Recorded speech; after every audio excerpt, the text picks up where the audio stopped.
Okay student, good evening. तो almost सबू पिला तुम तो आज नोटिस को पढ़ी सारी पिला फिर आउ थे तुम मान नोटिस भी देखई दूची।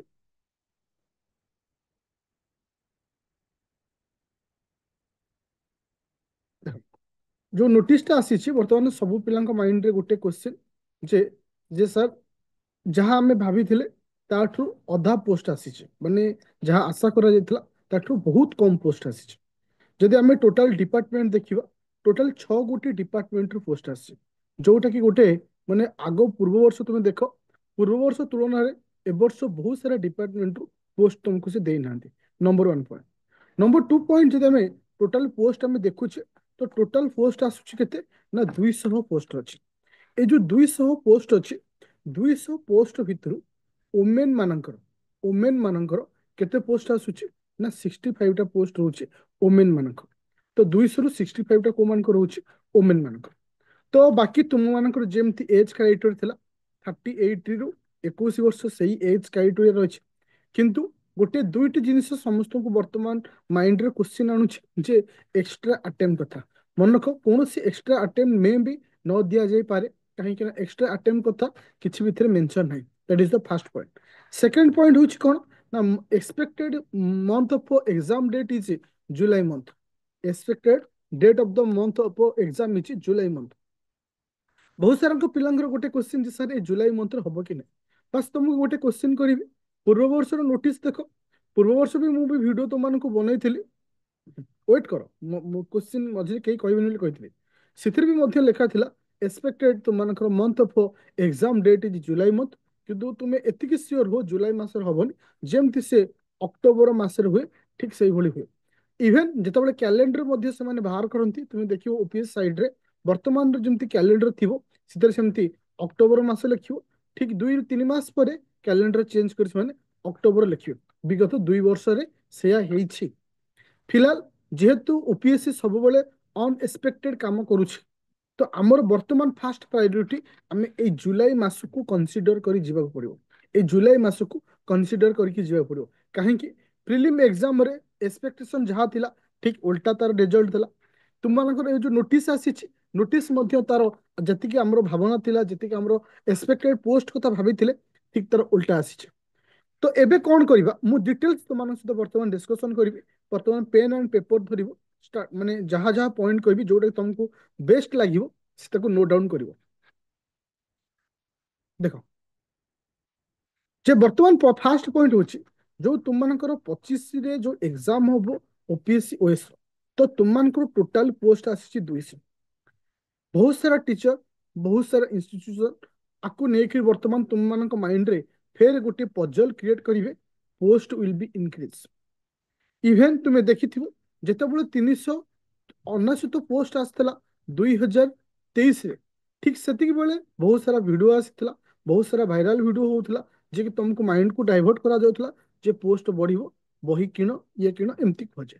मोर गोटे रिक्वेस्ट सब स्टूडेंट आज ए सिविल सर्वेंट हिसाब रे निज थरे भाबो निज थरे क्वेश्चन कर पोस्ट बढ़िले तो खुशी जदि न पढ़िबो ता भी खुशी। ए थॉट तुम माइंड रे प्रथम रहिबो। प्रथमे निजको मेंटाली स्ट्रांग कर कहीं तुमको गोटे छोटिया एग्जांपल टे पचार दवाक चाहूँगी। जितेबाला गोटे पिला यूपीएससी प्रिपरेशन करे all India basis job post approximately को मासरे को वर्ष 800 आसे को वर्ष 1000 आसे को वर्ष 700 आसे ठीक यही भली पोस्ट आसे। जदि मु ऑल इंडिया रे तुमको कहे 800 पोस्ट आसुची और से समय रे ओडिसा रे आसीची 200 पोस्ट ओडिसा सिविल सर्विस। तो से कंडीशन को जब फिल करुचे तो हमको सेतिकी माने कष्ट लागबनी कहीं ना जे वो नंबर ऑफ पोस्ट टा केबे मैटर करे ना। आज भी तुमको कहूँ नंबर ऑफ पोस्ट केबे मैटर करे ना। जदि गोटे पिला रेस रे अछि ता आगरे 200 पोस्ट अछि ता पाखरे तीनोटी कैटेगरी पिला थांती ता पाखरे तीनोटी कैटेगरी पिला थांती। गोटे कैटेगरी पिला केही मेसेज करबनी काइंडली रिक्वेस्ट समस्त गोटे कैटेगरी पिला जो माने 2 रु 3 थर मेन एग्जाम देथिबे वेल ट्रेंड थिबे that's the first number 1 point रो पिला माने। द्वितीय को माने थांती जो माने फुल दम रे प्रिपेयर करथिबे जे मते एई वर्ष 8 एनी कस्ट पाइबार अछि କିନ୍ତୁ ସେ କୌଣସି ପ୍ରିଲିମ୍ ମେନ୍ କ୍ଲିୟର କରିନଥିବେ, ଫିଲହାଲ ଖାଲି ପ୍ରିଲିମ୍ ଦେଇଥିବେ, ଛୋଟ ଅଳ୍ପ ବହୁତ ଏକ୍ସପିରିଏନ୍ସ ଥିବ। ଆଉ କିଛି ପିଲା ଥିବେ ଯୋଉମାନେ ନ୍ୟୁ କମର ମାନେ ଯିଏକି ସମ୍ପୂର୍ଣ୍ଣ ସମସ୍ତଙ୍କ ପାଇଁ ନୂଆ ଥିବେ। ଏ ତିନୋଟି ପର୍ସନ ବା ତିନୋଟି କାଟାଗୋରୀର ପିଲାମାନେ ରେସ୍ରେ ଆସନ୍ତି। ମୁଁ ତୁମକୁ ଆଜି ବି କହୁଛି, ଦୀର୍ଘ 5 ରୁ 6 ବର୍ଷ ହେଲାଣି ମୁଁ ଏ ଲାଇନରେ ଅଛି। ଆଗରୁ ଅଦର ଷ୍ଟୁଡେଣ୍ଟ ମାନଙ୍କୁ ମୁଁ ପଢଉଥିଲି, ଯେମିତି ବିଇଡି, ଏସଏସସି, ବ୍ୟାଙ୍କିଙ୍ଗ, ରେଲୱେ। ତାପରେ ପରେ ସିଭିଲ ସର୍ଭିସ ପିଲାଙ୍କୁ ପଢେଇଲି, ଯୋଉଟା ଲାଷ୍ଟ ଟାଇମ ଏଏସଓ ଆସିଥିଲା। ସେବେଠାରୁ ଟିଲ୍ ନାଉ ପର୍ଯ୍ୟନ୍ତ ମୋର ଦେନ୍ 2000 ପିଲାଙ୍କର କଲ୍କୁ ମୁଁ ରିସିଭ୍ କରିଛି। ଗୋଟେ ବର୍ଷରେ ମୁଁ ଅତି କମରେ 2000 ପିଲାଙ୍କର କଲ୍ ରିସିଭ୍ କରେ। ଯଦି ଆମେ ଆଭରେଜ ଦେଖିବା, 2000 ପିଲାଙ୍କର ଥଟ୍ ମୁଁ ଜାଣିଛି। ପାଇଥିବା ପିଲାଙ୍କ ସହିତ ବି କଥା ହେଇଛି, ଫେଲୁଅର ପିଲାଙ୍କ ସହିତ ବି କଥା ହେଇଛି, ନ୍ୟୁ କମର ପିଲାଙ୍କ ସହିତ କଥା ହେଇଛି। ଯେତିକି ଏକ୍ସପିରିଏନ୍ସ ମୋ ପାଖରେ ଅଛି, ବା ସେ ଏକ୍ସପିରିଏନ୍ସକୁ ତମ ସହିତ ସେୟାର କରୁଛି। ଆକ୍ଚୁଆଲି ରିଅଲିଟିଟା କ'ଣ? ଯେତେବେଳେ ଏଗେନ୍ ସମସ୍ତେ ଆଉଥରେ ଟ୍ରାକକୁ ଆସନ୍ତି ଦୌଡ଼ିବା ପାଇଁ, ତିନୋଟି କ୍ୱେଶ୍ଚିନ୍ ମାଇଣ୍ଡରେ ଆସେ। ଯିଏ ଦୁଇଥର ମେନ୍ ଦେଇଥିବ, ତା ମାଇଣ୍ଡରେ ଗୋଟେ କ୍ୱେଶ୍ଚିନ୍ ଆସୁଥିବ, ମୁଁ ମେନ୍ ଦେଇଛି। ଗୋଟେ ଇଗୋ ଆସେ, ମୋ ଦ୍ୱାରା ହେଇଯିବ, ମୁଁ ଏଇଟା ପାରିଦେବି, ଏଇଟା ମୋର ଲାଷ୍ଟ। ଏଇ ଯୋଉ କନସେପ୍ଟ ତା ମାଇଣ୍ଡକୁ ଆସେ, ସେ ଏଇ କନସେପ୍ଟର ପ୍ରଭାବରେ କ'ଣ ହୁଏ ନା, ସେ ପ୍ରିଲିମ୍ କ୍ଲିୟର କରେ, ନା ସେ ମେନ୍ କ୍ଲିୟର କରିପାରେ। କିନ୍ତୁ କିଛି ପିଲା ଯିଏକି ନିଜକୁ ଆଉଥରେ ମଜବୁତ କରିକିରି, ନିଜର ମାଇଣ୍ଡକୁ ଆଉଥରେ ଷ୍ଟ୍ରଙ୍ଗ ବନେଇକି ଆଉଥରେ ଯାଇଥାନ୍ତି। ଯୋଉମାନେ ଓନ୍ଲି ପ୍ରିପେୟାର ପୁରା ହେଡ୍ ମାନେ ମେଣ୍ଟାଲି ଷ୍ଟ୍ରଙ୍ଗ ଥଇକିରି ଏ ଲାଇନରେ ରହିଛନ୍ତି ବିଗତ କିଛି ବର୍ଷ ହେଲାଣି, ସେ ବି ପଢନ୍ତି। ଯେତେବେଳେ ଅଳ୍ପ ପୋଷ୍ଟ ଆସେ, ସେ ଡିମୋଟିଭେଟେଡ ହେଇଯାନ୍ତି। ଡିମୋଟିଭେଟେଡ ମିନ୍ସ, କାହିଁକି ନା তুমি ଜାଣିଥିବ, ଯେତେବେଳେ ଗୋଟେ ଲାଇନରେ ବା ଗୋଟେ ଟ୍ରାକରେ ଆମେ ଦୌଡୁ, ଯେତେବେଳେ ତୁମେ ଡିମୋଟିଭେଟେଡ ଆରମ୍ଭରୁ ମାଇଣ୍ଡକୁ ଆସେ, ସ୍ଲୋ ପଏଜନ ଯାହା ଡିମୋଟିଭେଟେଡ ହଉଛି ସେୟା, ସ୍ଲୋ ପଏଜନ ଯାହା ଡିମୋଟିଭେସନ ହଉଛି ସେୟା। ସେ ଧୀରେ ଧୀରେ ଏମିତି ତୁମକୁ ଖାଇ ଖାଇଯାଏ, ଯେମିତି କ୍ୟାନ୍ସର ଗୋଟେ ଷ୍ଟେଜ 1, ଷ୍ଟେଜ 2, ଷ୍ଟେଜ 3, ଷ୍ଟେଜ 4ରେ ପହଞ୍ଚେ, ଠିକ ଡିମୋଟିଭେଟେଡ ସେଇଭଳି ଷ୍ଟେଜରେ ପହଞ୍ଚି ତମକୁ ଗୋଟେ ଫେଲୁଅରରେ ପରିଣତ କରେ। ମନେ ରଖ, କୌଣସି ବି ଷ୍ଟେଜରେ ତୁମେ ଥାଅ, ସବୁବେଳେ ଭାବ ଏଗେନ୍ ମତେ ଜିରୋରୁ ଷ୍ଟାର୍ଟ କରିବାର ଅଛି, ଆଉ ଜିରୋରୁ ବାହାର କରିକିରି ମତେ 200 ଭିତରେ ପହଞ୍ଚିବାର ଅଛି। ଆଗରେ 200 ଥାଉ, 400 ଥାଉ, 700 ଥାଉ, 1000 ଥାଉ, ଆଉ ଯିଏ ପାଇବାର ପିଲା ପାଇବ, ଯିଏ ନ ପାଇବାର ପିଲା 200 ଜାଗାରେ 2000 ଥିଲେ ବି ସେ ଲାଇଫ ଲଙ୍ଗ କେବେ ବି ପାଇବନି। ଏ ଥଟ୍, ଏ ଚିନ୍ତାଧାରା ଆଜିଠାରୁ ଗୋଟେ ଡାଏରୀ କରିବ, ଡାଏରୀରେ ଲେଖିକି ରଖିବ। ଆଜି କହୁଛି, ଆଉ ମନେ ରଖ, ଆଜିର ଡିସିସନ ଯିଏ ଯାହା ନବ, ଯଦି ଦୀର୍ଘ ଗୋଟିଏ ବର୍ଷ ସେଇ ଅନୁଶାସନରେ, ସେଇ ଡିସିସନରେ ଯଦି ସେ ଗଲା, କୌଣସି ବି ଶକ୍ତି ନାହିଁ 200 ଭିତରେ ସେ ରହିଯିବ। କିନ୍ତୁ ତମ ମାଇଣ୍ଡରେ ଏବେ ତମେ 200 ଆଉ ରଖନି, ବୋଧେ ଟପ୍ 50 ଭିତରେ ରହିବାର ଅଛି। ଏ ଯୋଉ ଚିନ୍ତାଧାରା ତୁମକୁ ଆଣିବାର ଅଛି। ଟପ୍ 50 ଯେତେବେଳେ ଗୋଟେ ପିଲା ଭାବିବ, ସେତେବେଳେ ନିଜକୁ ସେ ସେତିକି ମଜବୁତ ବନେଇବ। ଇଏ ହଉଛି ତମର ମୋର ଫାଷ୍ଟ ଗୋଟିଏ କ୍ୱେଶ୍ଚିନ୍, ଯେ ତୁମେ ମେଣ୍ଟାଲି ଷ୍ଟ୍ରଙ୍ଗ ଆଗ ହୁଅ ଲାଇଫରେ। ଏବେ ଲାଇଫରେ କେହି ବି ତମକୁ କୌଣସି ମୁହୂର୍ତ୍ତରେ ସପୋର୍ଟ କରିବେନି। ମୁଁ ତମକୁ ଆଜି ଲେଖିକି ଦେବି, ଯେ ପର୍ଯ୍ୟନ୍ତ ତୁମେ ୱିନର ବନିନା, ଯଦି କେହି ବି ସପୋର୍ଟ ନ ଦଉଛନ୍ତି, ତାହେଲେ ତୁମେ ଲୁଜର ହବ କାହିଁକି? ତୁମେ ତ ଲୁଜର ହବ କାହିଁକି? ମେସେଜ କରିବା ପାଇଁ ରିକ୍ୱେଷ୍ଟ କରିଥିଲି। ଗୋଟେ ଟିଚର ଯେତେବେଳେ ତୁମକୁ ରିକ୍ୱେଷ୍ଟ କରୁଛି ମେସେଜ କର ନା, ତୁମେ ଜଣେ ଫ୍ୟୁଚର ଓଏସ୍ ଅଫିସର, ତାପରେ ତୁମେ କ୍ୱେଶ୍ଚିନ୍ ମେସେଜ କରୁଛ। ଭାବ ତୁମେ ବର୍ତ୍ତମାନ ମେଣ୍ଟାଲି କୋଉଥିରେ ଷ୍ଟ୍ରଙ୍ଗ ଅଛ? ମୋ ଉପରେ ଫୋକସ୍ ନାହିଁ, ତମର ଫୋକସ୍ ଅଛି ମୋର ପୋଷ୍ଟ କାହିଁ ଆସିଲାନି। ଆଗ ନିଜକୁ ଚେଞ୍ଜ କର। ପୋଷ୍ଟ 200 ମ୍ୟାଟର କରେ ନା। ଆଜି ବି ତମକୁ ଲେଖିକି ଦଉଛି, 2 ବର୍ଷ ହେଲାଣି ପୋଷ୍ଟ ଅଧିକ ଆସୁଥିଲା, କି 3 ବର୍ଷ ହେଲାଣି, ଆଉ ଥରେ ଟିକେ ପଛକୁ ପଳାଅ, 100 ସମଥିଙ୍ଗ, 120, 130, 140 ପୋଷ୍ଟ ଆସେ। ସେ ସମୟରେ ବି ପିଲା ଓଏସ୍ ପାଆନ୍ତି। ମ୍ୟାଟର କେବେ ନଥାଏ ଯେ କେତେ ପୋଷ୍ଟ ଆସିଲେ ହିଁ ମୁଁ ପାଇବି। ଯଦି ସେ କ୍ରାଇଟେରିଆ ରହନ୍ତା, ଯେ ନିଜକୁ ପଚାର, 700 ପୋଷ୍ଟ ଆସିଲେ ମୁଁ ପାଇଥାନ୍ତି, 200 ଆସିଛି ମୁଁ ପାଇବିନି, ଏ ଥଟ୍କୁ ମାଇଣ୍ଡ ହଟାଅ। ମତେ ଚାମ୍ପିୟନ ବନିବାର ଅଛି, ମତେ ୱିନର ବନିବାର ଅଛି, ଏ ଥଟ୍କୁ ଏବେ ରଖ। ଆଚ୍ଛା, କିଛି ପଏଣ୍ଟ ମୁଁ ତମମାନଙ୍କ ପାଇଁ ରଖିଛି, ସେ ପଏଣ୍ଟକୁ ଆମେ ରହିବା, ସେ ପଏଣ୍ଟକୁ ବେସ୍ କରି ଆମେ ଆଗକୁ ଯିବା। ଦେଖ, ଯେ ପ୍ରଥମ first point, mind setup. First question, mind setup.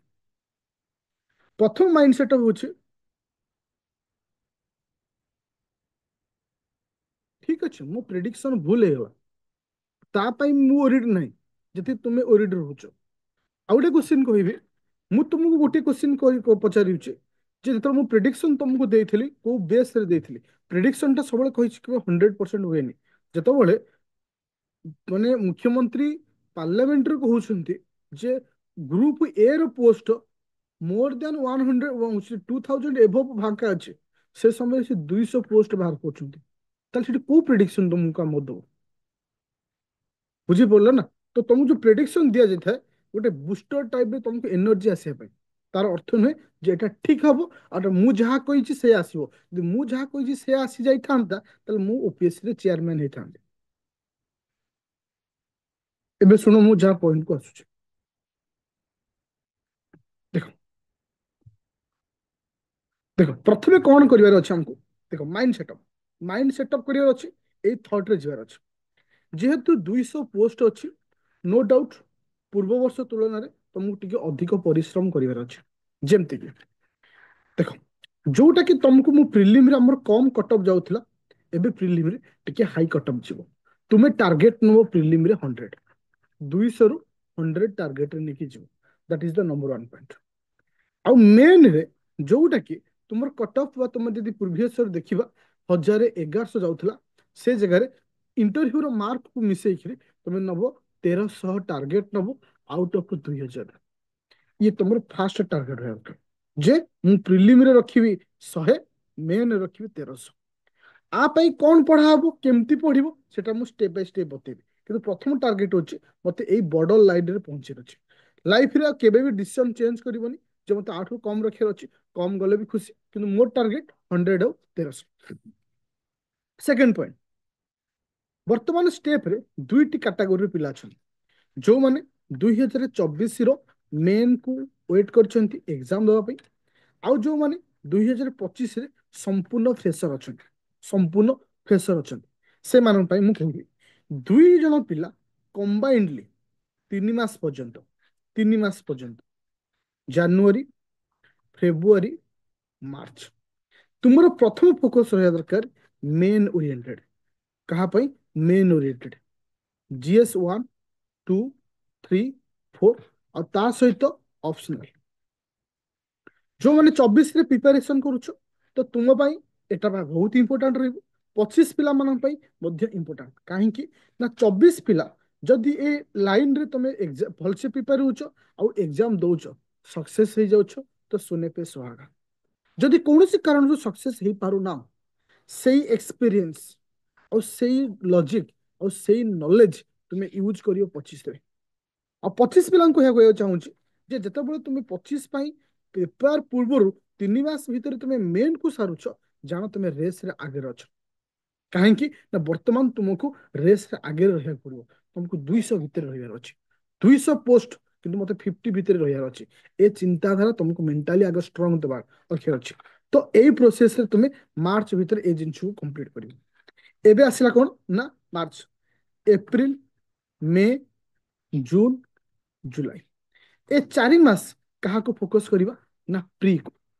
କାହାକୁ ନା ପ୍ରିରେ କଣ ରହୁଛି ନା history, geography, polity, economics, current affair, static GK, X Y Z.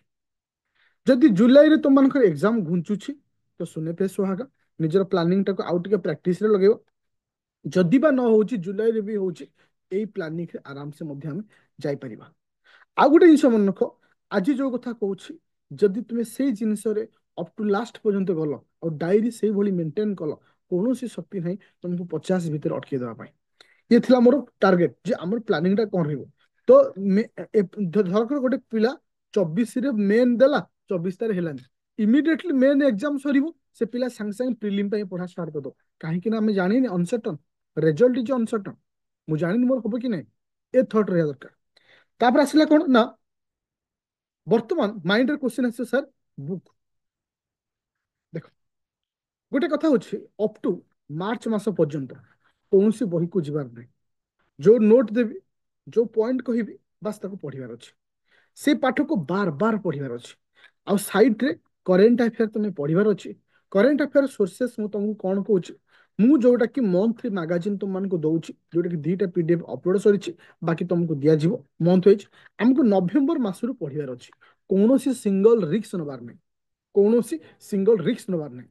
नवेम्बर मासरू पढ़ी चलो से मैगजीन रू किंबा जदि चाहूँ एक्सट्रा पढ़ाई तो best is vision and only IAS एटा हूँ एक्सट्रा तुम मान किंबा मो जो मैगजीन दौर बेस्ट जो मैंने ओडिया पढ़ुଛୁ जो मैंने इंग्लिश रे पढ़ुଛୁ सेटा केबे मैटर करे ना पाठ समान किंतु जो मैंने इंग्लिश रे दबो जो मैंने ओडिया रे नैछ तुमको प्रिलिम दबार अछि कोथरे इंग्लिश रे मेन दबार अछि ओडिया रे इंटरव्यू दबार अछि ओडिया रे एई थॉट रे हमको जिबार अछि अच्छा एठी मु तुमको गोटे छोटिया रिक्वेस्ट करिବି ए रिक्वेस्ट काहाको भल लागि पारे काहाको खराब लागि पारे केही न करि पारो किंतु ए रिक्वेस्ट मानिबो 2025 मसिया कौनसी भी एग्जाम बाहर ओ डबल एसएससी रो कौनसी ओ ट्रिपल एसएससी नहीं ओनली ओ डबल एसएससी रो समस्त एग्जाम को अपियर करियो चाकरी करिबा न करिबा तुम ऊपर डिपेंड जॉब रे थिले भी एग्जाम दबो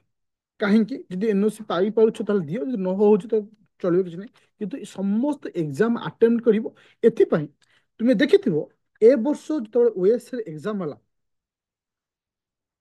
क्वेश्चन रो पैटर्न एमती लागुथला जेमती ओ डबल एसएस टाइप किंतु ट्रिकी थिला जोटा कि तुमको कंफ्यूजन करथला जतबे तुमे गोटे ओ डबल एसएस रो एग्जाम दउछ बैकअप तुमको हे गेला कोन जदि भी किछ पैटर्न को चेंज करछि मोर किछ क्षति होबो ए थॉट रे जबार अछि ता सहित ओएस रो पैटर्न सहित ओ डबल एसएस रो पैटर्न को साइड रे तुमको नबार अछि ताहा द्वारा कोन हो कोनो से रिस्क जोन आसीबार नै ए थॉट रे तुमको जिबार अछि कोनो से भी नोटिस आसीओ तुम अप्लाई करियो एग्जाम दो एग्जाम हो बा न हो मेन टार्गेट होछि ओएस एग्जाम एई भली हिसाब तुमको जिबार अछि आ गोटे कथा लास्टली वर्ड कहबी डायरी को पिला डायरी यूज करो कि न करो मु जानिनी बहुत थोड़ा डायरी कनसेप्ट कही फिर भी माइंड रे तुम मान क्वेश्चन आसी जे सर हमें डायरी पढ़ू कि नहीं कौन एमती बहुत सारा क्वेश्चन आसी काली ठार जनवरी 1 ठार तुम डायरी लिखा आरंभ कर जदि मेन भी लिखुच पढ़ुच मेन रे कौन पढ़िल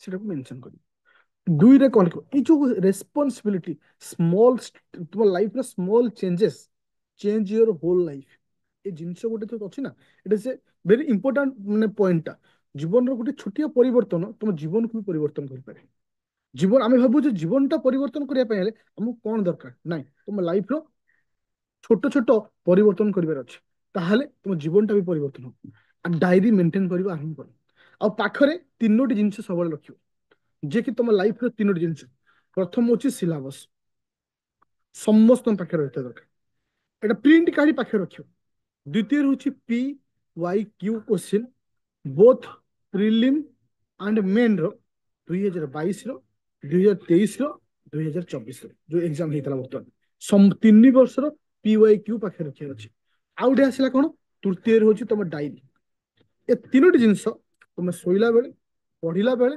सब बेले तुम पाखे रहिता दरकार एतिकी जिनिस को तुम पाखे रख आ मु जेमती तुम सहित जाउची सेही वे आगु चल मु कहूची 200 पिलांक भितरे तुम आराम से रही अच्छा एठी आउ गोटे जिनिस तुम कहना चाहूँ पॉइंट को शेयर करना चाहूँ देखो बहुत सारा पिला अच्छ जो मैंने ए बैच जॉइन कर जोटा कि रिसेंटली न्यू बैच जोटा कि तुमको प्रिलिम और मेन पे दिया जाउछ बोथ इंग्लिश और ओडिया ए बैच रे संपूर्ण जिनिस तुमको दिया जीवो जने 200 भितर रहिया पई हेले कोन दरकार ता सहित जदि गोटे पिला पुराना बैच रे अछि ताहाले मध्य ताकू सब जिनिस सेठी अवेलेबल हो एठी गोटे जिनिस कहूची पिले काइंडली मोर गोटे छोटिया रिक्वेस्ट ऑप्शनल चूज कला बेले तुम निजको फास्ट पचार जो ऑप्शनल नौच से तुम सक्सेस हम कि नहीं कहीं ना ए वर्ष ऑप्शनल मैटर करे आउ थे भी तुम कहूँ तो ए वर्ष बेस्ट ऑप्शनल होम साइंस हम कहीं होम साइंस हम एथर जो होम साइंस नोट मुझे तुमको देछि